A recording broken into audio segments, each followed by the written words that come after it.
Hello and welcome to this episode of the Marvel Movie Minute. Today we're wait, what's? Oh, I'm not the host. I'm just a guest. Oh, sorry, you guys. What's happening right now? Whoa, interloper. Whoa. Look, you put me back in the seat. It just feels so natural to be talking to you guys again. Just like old times. Welcome back, everybody, to the Marvel Movie Minute, a daily podcast in which we explore the films of the Marvel Cinematic Universe 1 minute at a time. In this, our fifth season, we are looking at Joe Johnston's 2011 film Captain America, The First Avenger. I'm Andy Nelson from the Next Reel Film Podcast. And I'm Pete Wright. Prepare for Pew Pew time. Today, we're talking about minute 62, which begins with Jim Morita telling Dum Dum what's what, and ends with Schmidt hitting the alarm. As you heard back on the show, it's again Matthew Fox from our Thor season. Hello, Matthew. It is good to be back. It's funny because I was thinking I loved getting to do all that research for Thor, though in honesty, I did like 30% of it and Andy did 70%. But it was really fun getting to dive into all the like Norse myths and stuff like that. But I had a moment of panic like 3 days ago when I saw this was coming up. I was like, oh God, I don't need to do the research. I'm just the guest. I'd say it also means I don't have to edit, but I always made Andy do all the editing anyway, so that's right.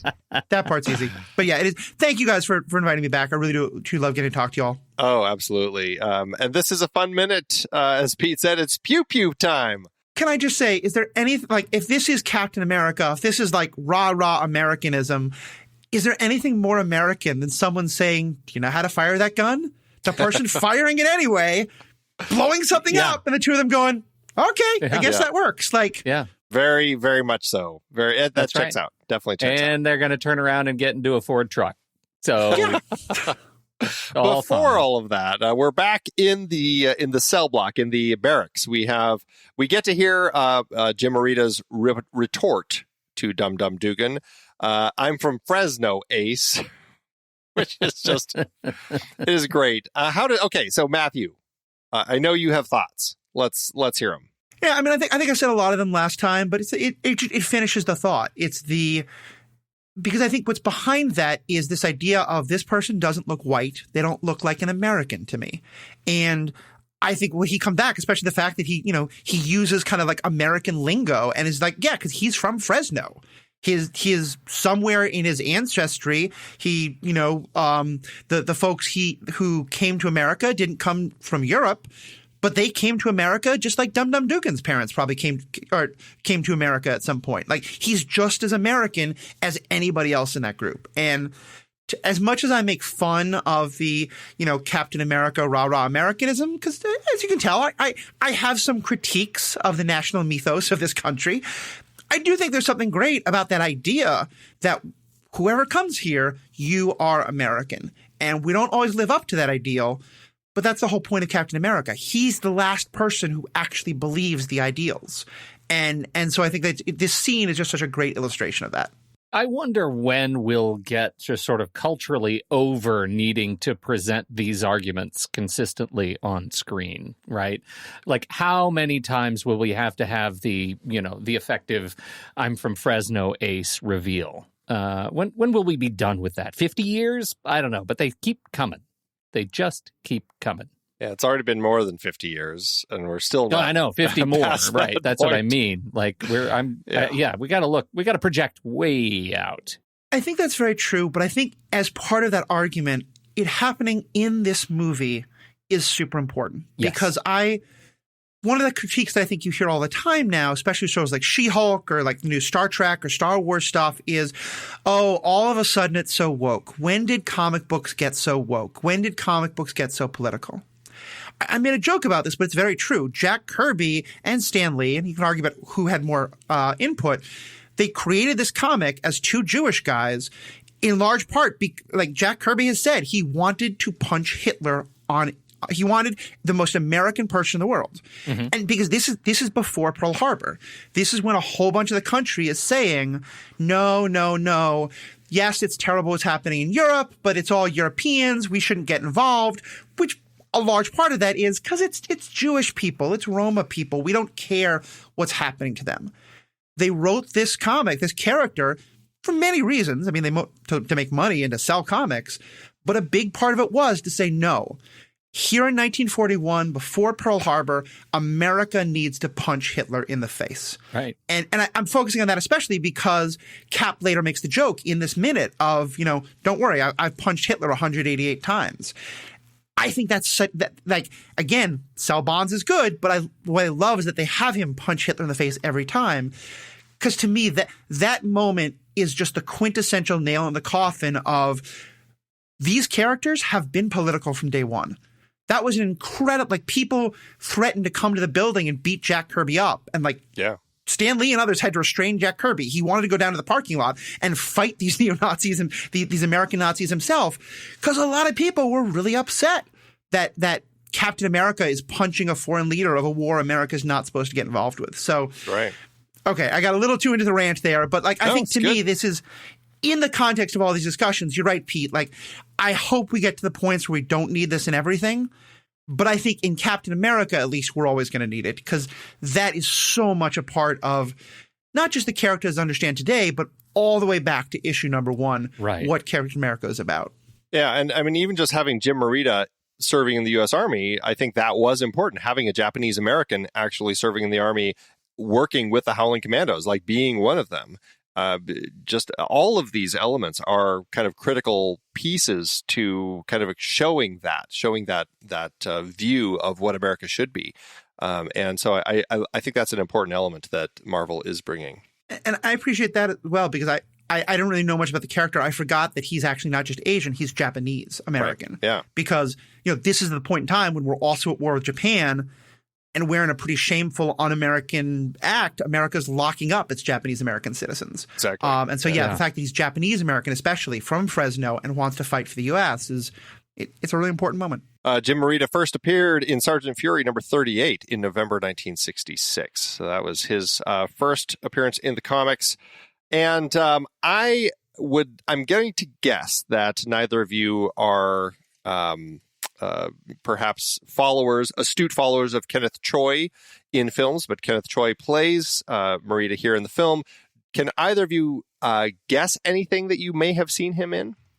Yeah, because I do like him, because he was this character in Agents of S.H.I.E.L.D. He had a little bit in an episode. He was also in Spider-Man. He had a bit in the Spider-Man. Which one? I don't remember which one. Was the first one, the second one? I think he was a principal or something at the school. That sounds right. And so he's been around for a bit. And I think every character he plays is a Morita. I think he's one of those actors who ends up playing a lot of Moritas for some reason. Obviously, he's Jim Morita in S.H.I.E.L.D., but I think, wasn't he also a Morita in Spider-Man too? He is Principal Morita in Spider-Man Homecoming. That's hilarious. Yeah. He was also a Sons of Anarchy guy. He was also did that's where I know of him episodes from. in Sons of Anarchy. I don't think he was a Morita in Sons of Anarchy. Henry Lynn. He was Henry Lynn right. in Sons of Anarchy. Yeah. Yeah. That's right. I would have no idea how to tell you what his top 4 are, but I'm assuming this one. This is going to be the same as with last episode, where I can't put the name to any of them, but we're going to have 4 more instances like Sons of Anarchy where you say the name and I'm like, oh, of course, he's that guy. Because he's got that face that you've just seen 100 times. Yep. Absolutely. Weirdly, his IMDb, he's a person who's been in he has 49 TV credits, 28 film credits, plus, short films, video games, all that sort of thing. But weirdly, and I don't know where the break is for IMDb to do this, but he only has 3 projects listed in his known for. He has plenty of stuff that he should be known for. So I don't really know why their algorithm only puts 3 in here, but they are The Wolf of Wall Street, in which he played Chester Ming, this film, and Spider-Man Homecoming. So those are the 3 projects that IMDb says Kenneth Choi is known for. Interesting. Yeah, I mean, he is a great character, and he's a lot of fun here. I've just opened it up, and it reminds me of another one. This is another one. If you follow American Crime Story in the season, the 2016 season, he played Judge Lance Ito, and that was another one where we noticed him because he's playing a real person in this whole season, dealing with a real case, and it was of some note. Gotcha.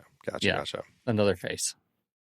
Well, I like him here, and so now we're going to follow him and the rest of the troop as they run out. But first, I want to just mention, so the 107th. So the way that this was set up is that a number of the 107th was taken as POWs. And my question was, because we have this moment where there's this exchange between Dum Dum Dugan and Jim Morita, where clearly they hadn't seen each other before, even though they're all in this.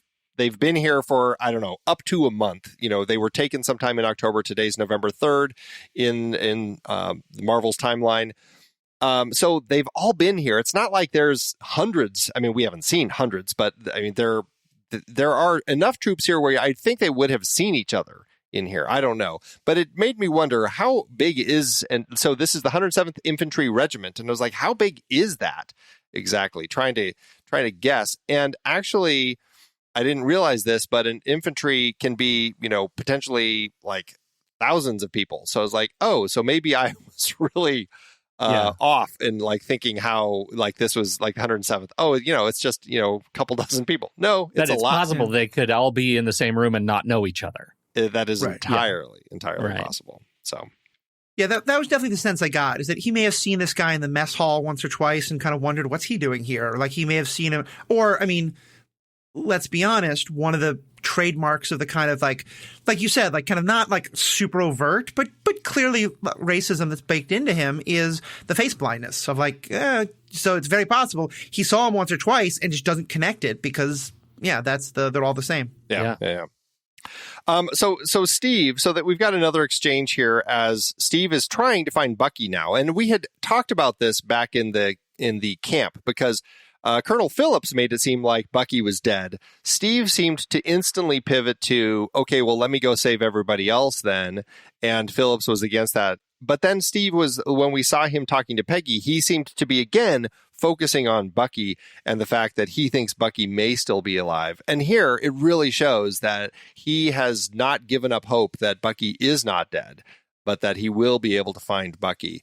And so he's going to go off on a search to find Bucky. Fallsworth tells him there's an isolation ward in the factory, but no one's ever come back from it. I have no idea how anyone would know about this if no one's ever come back from it. That's a really good point. It's one of those lines. It's like, so how do you know where they're going then? I don't know. Maybe Zola said, takes them to the isolation ward. Yeah. And that's... I'm sure a guard would say, like, don't step out of line or else we'll put you in the isolation ward with your friend Bucky and he'll never come back. Something. Yeah. That's very generous. Hydra's, if they can't put a guard in front of the prisoners, they're not watching what people say, Exactly. A mercurial organism, Hydra. I know. Loose lips, free Bucky. Wow, that statement's going to be misinterpreted, but there you go. Well, it's going to be a shirt for sure. That's right. Oh, boy. Okay, so now I've got a question here. Steve gives some directions to the troops here. He says the tree line, he tells them where the tree line is. That's where he's going to be. Go out fast and give him hell. I'll meet you there with anyone else I find. So Steve is going to go off to find anybody else, but presumably he's only looking for Bucky. And then if he finds people along the way, he'll, of course, free them. But then here's my question, because Gabe Jones says, wait, you know what you're doing? And Steve, this is where he has his line. Yeah, I've knocked out Adolf Hitler over 200 times. And then he runs off by himself. Do you think that, I mean, I guess I struggle. I mean, I know little puny Steve has realized from June to now that he has powers and that he can do a lot, but he hasn't really had the opportunity to do much. As we've already discussed in yesterday's minute, there really hasn't been much in the way of training. Why does he think that he can just go do all of this by himself? Why doesn't he now he has a whole bunch of soldiers. Why doesn't he say, let's go find everybody else and get out of here, as opposed to just sending them on their way so he can go by himself? Any thoughts on the way that this is put together here? Well, because he's Super Steve now, Andy. He's super. Isn't that enough? Narrative plot super? I actually had a very different take on it. And to kind of explain this, like, I actually want to go back a bit to the whole concept and curious how you talked about it in those earlier minutes. Because one of the things that I find a little weird is one of the things that Steve has very established is that he is completely selfless and willing to sacrifice himself even for people he doesn't like. He doesn't jump on that grenade way earlier because all the other troops are being so nice to him. He does it because they're troops and he wants to save them. Yeah. So it seems a little weird to me that he has to find out that Bucky is one of the missing ones before he wants to go off on this mission. And did you all talk about that at all? Because I'm very curious, if Bucky had come back safe, but a bunch of Bucky's buddies, would he still have gone off on this mission, do you think? That's a great question. And we didn't, and I don't believe our conversation went to that as we were talking about it. So it's definitely worth talking about now. Like, why is it only Bucky and the concern for Bucky that Steve has? I mean, again, in the tent when he's talking to Colonel Phillips, it's not about Bucky. It's about, saving everybody else. But then instantly, as soon as he's in the next scene talking to Peggy, it's back to Bucky. I want to go in to save Bucky. How do you know he's not dead? All of this sort of stuff. So it's very Bucky, Bucky, Bucky. And I bring that up because I think that's why he goes alone, because he does think, like, I'm here to rescue the troops. He's self-aware enough to know that his desire to free Bucky is kind of going above and beyond, and I don't think he wants anyone else to risk their lives trying to do this. I think he's sort of like, you're the troops, you got free, you should go get free. I'm the one who's going to do the stupid thing and double back to try and rescue the one guy who's buried like all the way back in the prison. And because to me, it is that very like, I'm the hero, I'm selfless, no one else should have to risk themselves, which is both honorable and kind of dumb. But like, and to me, that is Steve right now. He's very honorable and kind of a child, as you put it, Pete. But and lucky. Let's just throw that in there too. He's also very lucky. I think that is important. That Bucky is the instigating sort of emotional trigger that pulls him there. But I don't think I'd ever seen that sort of confusion of signals, that he is at once the patriot who wants to go do the right thing because it's the right thing, and the selfish child who needs to have a singular motivation to actually go do the right thing, which is his best friend. I've never really crossed that duality before, and I can see how that strikes sideways. I do think that, again, the charitable read is those two competing or complementary instincts create just bigger fuel for his patriotic fire, right? Right. Just makes him run harder and faster. I think that's a charitable way to look at it. I think you all have convinced me of enough goodness of this movie that I'm going to be one more critic. I think it's also just like the writer had a hard task of, they want to establish both that he is this, I care about the little guy, whoever the little guy is, and I have a very specific platonic love, because, no matter what the shippers will say, that's not what they want to say in this movie. Right. Even though I think they wind up saying it without meaning to, but that's another story entirely. But like, they want to establish that he deeply loves and cares for his best buddy, Bucky. And that's I don't think it's bad writing necessarily. I think that's a hard thing to do. But yeah, I think this is where the writing maybe stumbles a little bit, as you said, trying to establish those two different things at the same time. Yeah. Do you think, though, that they could have done it? I mean, they're writing, the writers here are very clearly writing for the gag, right? I mean, this whole thing is all about this joke when Jones says, wait, you know what you're doing? And Steve says, yeah, I've knocked out Adolf Hitler over 200 times. It's here for the joke. This is really why this moment is here.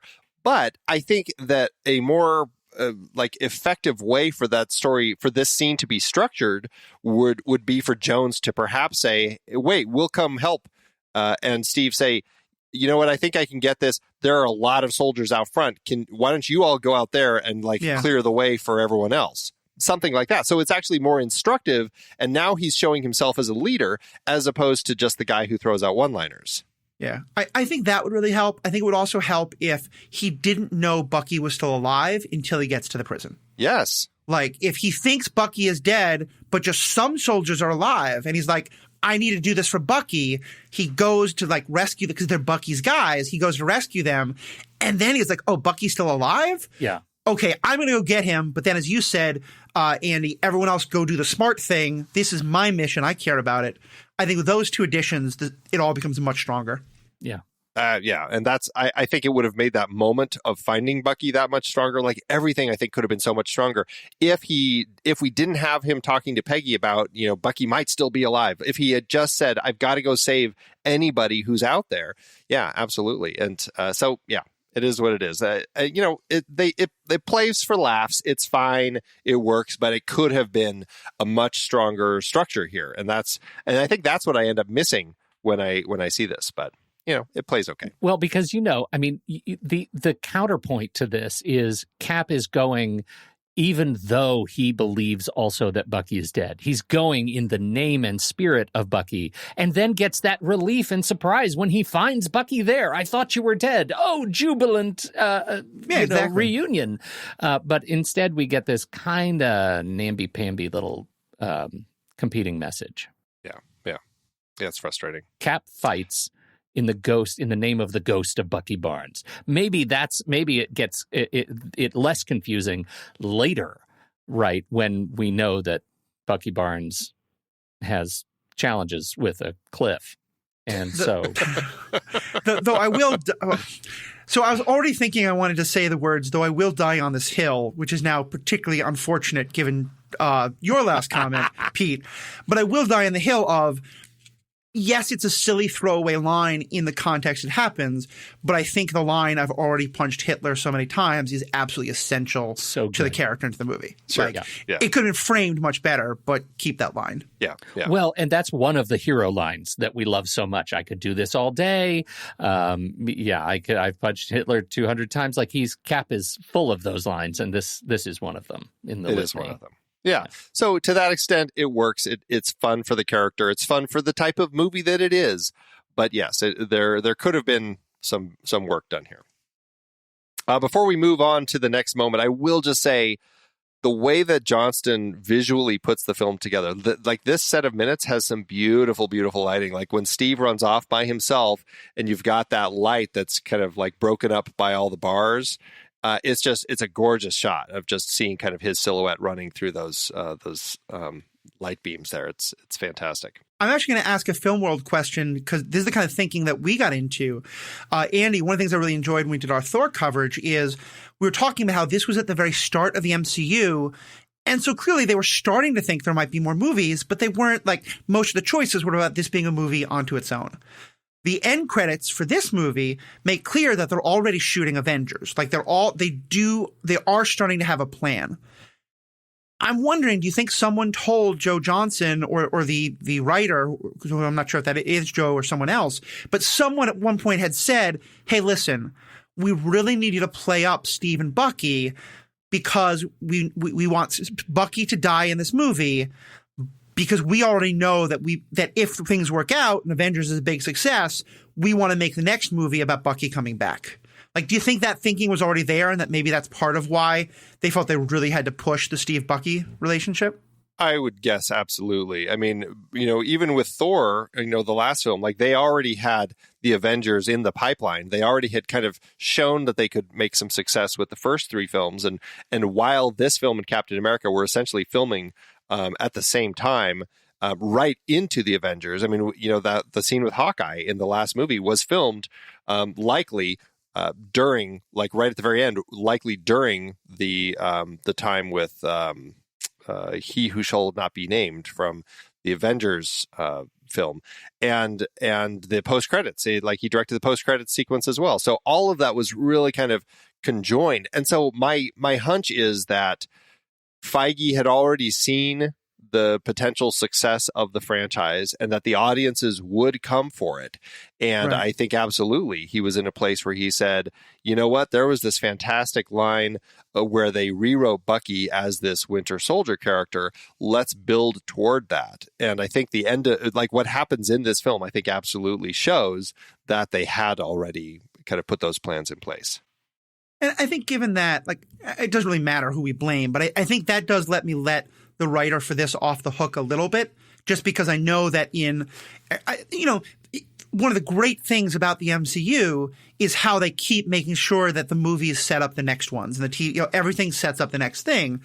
But certainly I think we've had a number of instances and a number of writers have confirmed it, that sometimes that outside interference of saying, hey, you need to play this up, it causes problems. I think it's one of the biggest problems with Age of Ultron when we get to that. And I think, so I don't want to let the writer entirely off the hook, but the idea that maybe there would, like, the original script of this, they hadn't played up the Bucky and Steve part quite as much. And so someone said, like, hey, what if we make his rescuing of the soldiers more about Bucky? Yeah. I'm completely headcanoning this and making it up, but it's plausible. Because we certainly know what happened with other movies. Sure. Right. No. Oh, absolutely. Yeah. We have this troop. So Steve runs off by himself. All of these soldiers that have been rescued, they all run outside, and now we're on the exterior of the compound here as we see soldiers fighting Hydra troops. And it looks like Fallsworth, Dugan, and Jones kind of team up, and then we have Dernier and Morita kind of going their own way. We have Dugan hopping into a tank. They call them in the script half-tracks. In the book, The Art of Captain America, they call them mini tanks. So I don't know. I kind of like half tracks. It's kind of a fun little name for them. But then we get this little gag of this joke as Dernier knocks down this soldier and picks up his Tesseract gun, and Morita's just like, you know how to shoot that thing? And of course he shoots it. We've already kind of talked about this, and it's a fun moment. I want to use it though as our opportunity to do the IMDb game for Bruno Ricci, who is our actor portraying what's his name? Portraying Jacques Dernier. So Bruno Ricci, I don't know if either of you would be able to name anything that Bruno has been in. He is a French actor. It's going to be very difficult, so I'm just going to tell you the 4 films. You see, I think you just convinced yourself that we're idiots on this subject. Like, in that one sentence, I'd like to play the game with you. Wait, I don't think you can do it. No, I'll just tell you. That's pretty much what I just did. We haven't gotten a single one right yet. No, we have not gotten a single one. I think our reputation is earned. What I've learned about these Howling Commandos is you two know nothing. So, about these Howling Commandos is very charitable in my case. Yes, it is. Right. Bruno Ricci, the French actor, plays the 4 films that IMDb says he's known for are Captain America: The First Avenger, 3 Days to Kill, in which he plays Guido, Murphy's Law, in which he plays Luciano Ortega, and I don't even know how to say this, Un et de canicule. Is that anywhere close to correct? Sure. I got a C in 7th grade French, so I don't know. Yeah, I'm not going to be able to. Let me do a translate here real quick and see. It is a hot summer. Un et de canicule. I don't know. Un été? It's E-T-E with an accent on both E's. The accent aigu gives you the été. Here, I just did the little translate speak. Yeah. Un été de canicule. There. Yeah, that sounds right. You did great. Un été de canicule. There. A hot summer. Canicule. So that's his 4 films. Bruno Ricci as Dernier, who really has not had an opportunity to say much. This is a moment where the gag is all in his actions. He just looks dumbly at the gun after he's shot it, and Morita's like, okay, and they go off on their merry way. So this is an interesting sequence because we introduce they level it up, right? A shot after shot. Everybody runs out. There's a lot of punching. Then there's some traditional munitions, right? Some machine gun fire. But then I have a question about that. But go ahead. Yeah. Okay. Then we do get some pew pew gun. Before they actually get the Tesseract gun, there are pew pew shots going on in the background, right? And nowhere in those shots is there any sort of explosion that mirrors what they get out of the do you know how to shoot that, right? It blows the corner of the building off, but the earlier ones we don't see any of that. What's up with that? Come on. My reading, which again plays into the concept we said before, is somewhere on that gun there's a power dial of vaporize a person up to vaporize a building. Stun. It's all set to stun, is what you're saying. No, it's set to vaporize a person, but you're not set to vaporize the building. Okay. But the Americans let's turn it to the maximum. Yeah, turn it That's how you try something out. Crank it to 11. That's right. I will say, though, that the actions of the Hydra soldiers in this kind of confirm what I was saying earlier about Cap, about this idea of you put a super soldier serum into him. You don't need to teach him anything about being a soldier. He's going to be fine. Because clearly Schmidt has the same problem. Yeah. He gave pew-pew laser guns to these soldiers. He just never taught them how to shoot. Because the scene opens with this wall of soldiers running out into 4, maybe 5, Hydra soldiers with submachine guns all opening fire. and one American soldier goes down. Like, you have to work very hard to miss that much. Like, I've seen enough other movies where, the troops start storming in, and then one machine gun mows them all down. Four guys with submachine guns miss that much? Like, there's just no target practice happening with either of these armies. Matthew. I have to say, I love you, but shame on you. Because as well as I do, that all of these troops are just future stormtroopers. No one can shoot in science fiction. No one can shoot. Descendants of stormtroopers. Oh, you're right. Long time ago. Thank you, Andy. Yes. That's a noble clarification. Thank you. See, have you seen the meme that's going around that says that clearly that was the proof that all throughout those entire movies, the loving, peaceful Empire was just firing warning shots. And it's only because the rebels didn't respect that and would fire to kill. Oh, my God. That's fantastic. Okay, so to extend the argument, the Hydra soldiers are generously just firing warning shots.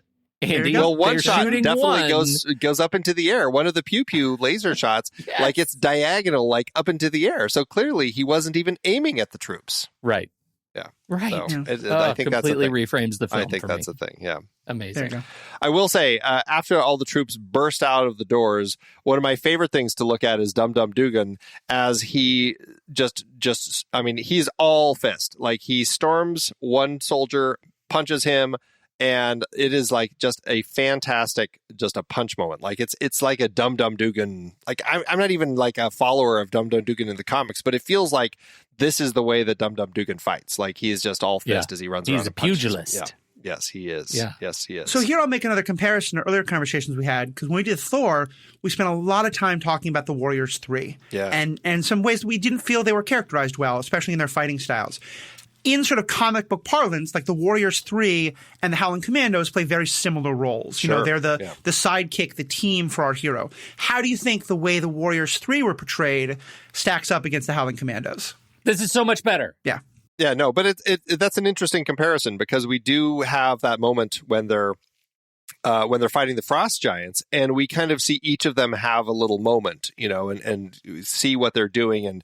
And Sif is the one who, of course, isn't given a weapon that has any name, but still, like, we see them each doing something that shows us what they can do, even though it's never really expanded on beyond that. I think to a large extent, I suppose almost more so, the Howling Commandos are left with a sense of Dum Dum Dugan is a guy who punches, and we aren't going to get a whole lot of other separation between them beyond that.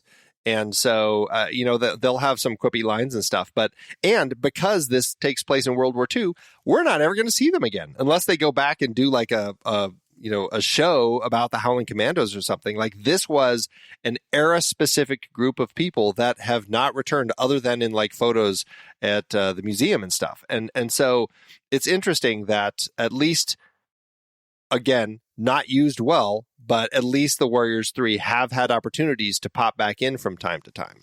So I don't know. I like these guys, but I do think that they could have found ways to give us a little more uniqueness to them throughout their scenes in the film. But that's really interesting, Andy, because I think that goes to the utility of these two in comparison to one another. With the Warriors 3, it is much more. I think they're faced with a challenge of having only 3 warriors, and that demands giving identity to each of them, and handling those. Sort of short shrift means that you have a lot to complain about when the Warriors 3 aren't given enough.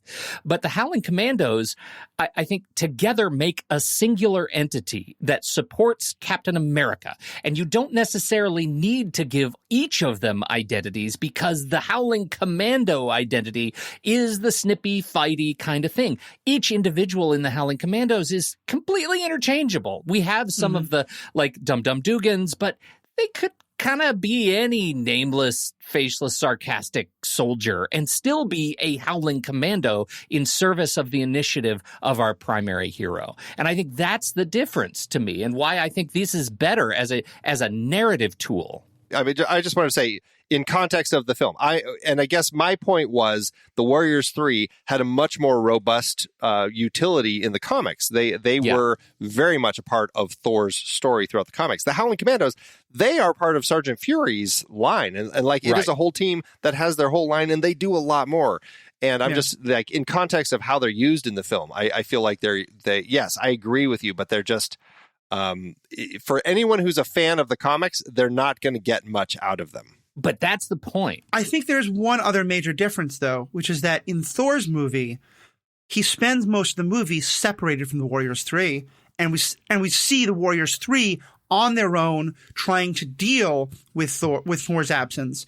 And I think that kind of raises the stakes. It's asking more of the Warriors 3, and the Warriors 3 don't really meet that challenge because of, as we talked about, some not great writing for how they're characterized. Whereas I think in this one, Captain America is all like once we meet the Howling Commandos, they're always with Captain America. He's never fighting with them. They're never they're not having to do as much. They're there to be what I think kind of the Warriors 3 can be. They're fun, they're sidekicks. They get to, have some tensions with each other. They get to make a nice toast. But there's not as much asked of them. So I think that they are much better because they're like, it feels like they were much less ambitious with them in a way that I think was really good. Yeah, I think it works. And I think to that point, Andy, to your point specifically, yes, we're really speaking just to the films.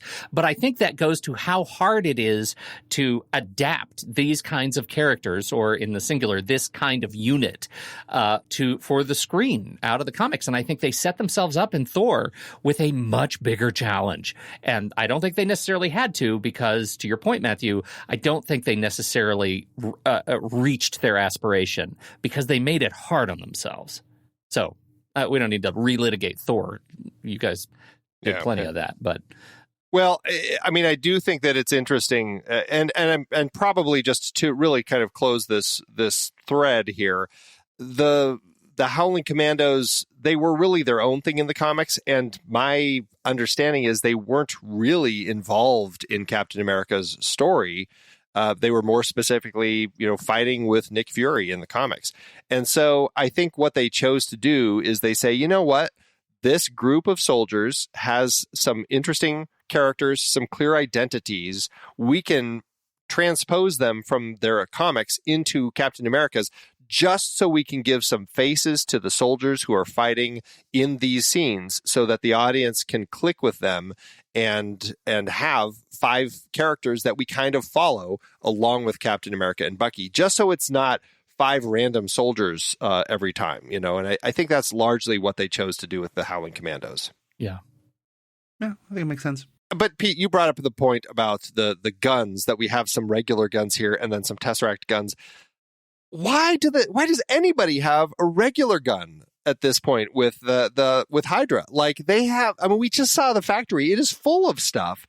At this point, I'm like, why don't they all just have the Tesseract weapons? Like, I was honestly surprised as I watched this again to remember, oh yeah, some of these soldiers are just using regular bullets. Why? I think it's because, I mean, first of all, at this point, like, a bullet is going to be just as good at killing someone. Like, the laser gun is great for fear. The laser gun is good against tanks, but like, no one's wearing like battle armor. But also, at least the way they show it, and again, maybe I'm giving too much credit here, but the way they show it, like, the lasers are very powerful, but they basically shoot like a one-shot rifle. A submachine gun is still, you should be able to hit multiple targets when they're grouped really tightly together with a submachine gun in a way you can't with a one-shot laser rifle. Yeah. That doesn't matter if your people are all firing warning shots, as we've established. But so again, maybe I'm being charitable here, but I think that's the, like, in pure combat terms, says the person who has never spent a day in his life in the military, but played an awful lot of tactical weapon simulators when I was a teenager. Like, to me, like, it would make sense to have some people with machine guns and some people with the laser rifles. Yeah, and I suppose it's also like what's most accessible at the moment. Then when suddenly the soldiers or the POWs are running free, like, what are you going to grab? It's whatever's closest at that point, I suppose. Yeah, right. I feel like we should hear more of the Hydra like soldiers screaming, "Why didn't I grab my pew pew gun?" Like, I want to hear that in the background. Where's my pew pew? At some point, we're going to have to start asking how much of these choices by Hydra are because of the choices by Schmidt. And that might require us to ask a question or two about the motivations of Schmidt, which I don't know if you've talked about already on this podcast, but I am not putting Red Skull at the top of the well-written villains list for MCU. Like, I think he's one of the worst. And so there is an extent to which, like, nothing this guy does makes any sense to me. So the fact that he arms his soldiers like this, it makes as much sense as anything else he does in any of the movies. So, sure. Well, speaking of Schmidt, we actually then move into the command center, or the control room, where we see that Schmidt has actually finally noticed that something is awry. He sees a monitor and notices on it that there are, in fact, he's got these closed circuit system throughout his whole compound here, which is fantastic. And he is seeing kind of all the war essentially breaking out in the compound here and looking at it. And the first time he notices, and he's like, what is happening?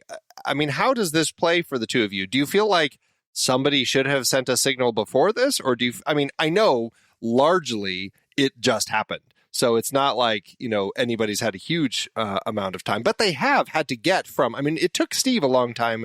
Granted, he didn't know where he was going, but it took him a long time to get to the barracks. And these people, like, they're outside instantly. I'd like to think that at some point there had been a Hydra agent inside who would have noticed them and signaled an alarm, but apparently not. How does all this play for you? And Schmidt finally noticing what's going on the monitor here. So this is going to be a tangent, but I promise it's relevant. I've been noticing as we do this that being a guest is great, but when I was one of the hosts, I had in front of me the script that we'd written that would remind me what happened in each minute. And yes, I did watch the minute literally like 30 minutes ago, but I'm not very good at remembering like what's happening in which exact scene. The reason I say all this is that if I had seen that script, I might have decided that right before the one moment that I think is good characterization for Schmidt might not be the time to go on my rant about how badly the motivations for Schmidt are written. But the point is, I do think that, and again, here I might be being way too charitable, but I think the one part of Schmidt's character that really comes through is that he has bought so far into this Ubermensch, Nazi, I have the power of the gods, I am the Superman, I am better than everyone else, is the idea that often comes, that kind of megalomaniacal attitude of, so I win. I don't have to actually do anything else. I have the power of the gods. I win. My enemies are just going to line up and get shot. I don't have to do any more thinking. And to me, that if I'm being very charitable, that explains the utter stupidity of so much of his plans and of this. So they're just like, yeah, it just, his soldiers have laser rifles. Why would you think why would you put any forethought into planning out? Like, the fact that what he says is he's so just surprised. What is happening? To me, what I got out of that is that all of this happening, the idea that someone would come into the layer of the mighty power of the gods, it's not thinkable to him. It would never occur to him. He wouldn't have worried to put alarms, but also he's just baffled by this because he didn't think it would happen. Pete? Sigh. I feel like I know this is one of those you're right, I know you're right moments. And still, I do like Schmidt, and I like mostly the maniacal performance from Hugo. I think it is insane not to have more pew-pews if in a world where pew-pews exist, and it's hard for me to be charitable about that in that engagement. I don't know that I can add more than okay, stupid movie by minute format. Look, I'm going to keep going on rants till one of you disagrees with me. So it's okay to, speak back if you think I'm off base there. Well, I do like that. This is a character who thinks that he has the power of the gods by holding this Tesseract here. And there is an interesting element to essentially this view that he can take over the world. But that also speaks to exactly that sort of mustache twirling villain who, this is the James Bondiest of the villains that we've had in the Marvel Cinematic Universe, at least up to this point, because his whole motivation is to take over the world. Talk about straight out of the formula that you get in all those characters. That's what he wants to do. He use the Tesseract to invent all these things so that he can destroy everyone and rule everyone who's left. Right. And I think this is the thing that gets me, is that, you know, we've already talked about how Captain America is the immutable force in this movie, and everybody around him who is exposed to his raw charisma and patriotism changes as a result of their experience with him, which makes it really hard to have a villain because everybody else who comes in contact with him is swayed by his utter goodness. And so Red Skull has to be the comically villainest, like, of all the villains in order to be completely viable as unswayed by Captain America's patriotic charms. And so it's the Lex Luthor problem. Like, there's always going to be the canonical opposite of our do-gooder, and this is what we've got. Yeah. I like it. I think that's true. And I also think, like, this is the part of the MCU when they wanted to focus entirely on the hero characters, which you're building up for the Avengers. And so, like you said, I think a lot of these early villains, they're both comically written and they're all mirror villains. They're all supposed to be ridiculous and not sympathetic and have the same power set as our hero to set up the big fight. And Kevin Feige wrote that memo, and Kenneth Branagh either never got it or threw it in the garbage, because Loki breaks all of that. Like, I mean, Loki's a Shakespearean level villain, as we talked about. Yeah. But every other villain in the first phase, and even I think into the second phase of the MCU, at least until you get to Ultron, is kind of ridiculously written. Yeah. Yeah. And I think Red Skull is one of the worst of those, but you are right. And granted, this is also the part of Hugo Weaving's career where he hates humans. Whether it's in The Matrix or in Lord of the Rings or in this, he just hates humanity and thinks he's better than them. And so he plays that role very well, as he always does. Yeah. Well, let's pause here because we will be back in the control room with Schmidt and Dr. Zola to find out what happens next. So let's stop here. We'll be back tomorrow with Minute 63. So for now, Matthew, where can people find more of what you're up to? TheEthicalPanda.com. It has all the places where I podcast. I promise there, because I'm the host, I actually try to let other people speak, unlike apparently what I'm doing today, but which I apologize for, but please give me free reign. But yeah, so TheEthicalPanda.com. We have a lot of great podcasts about superheroes, ethics, ethical questions. And we take that pretty broadly. We just did an episode on the ethics of poker, because poker is my best friend Paul has made his living playing poker for 20 years. I think that's a superpower. I don't get it. But we had a great talk about that. We talk about all sorts of fun stuff. TheEthicalPanda.com. Fantastic. Check that out. Matthew, thank you for joining us here. And we'll be back with Matthew tomorrow, Minute 63. Pete, thanks as always. Thanks, Andy. And no, clearly I don't know how to use this thing. Until next time, true believers.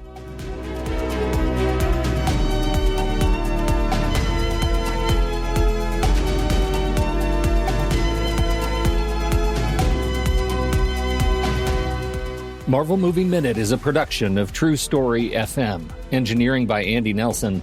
This season's music is Spread the News by Anthony Vega, and this season's show art is by Winston Yabo.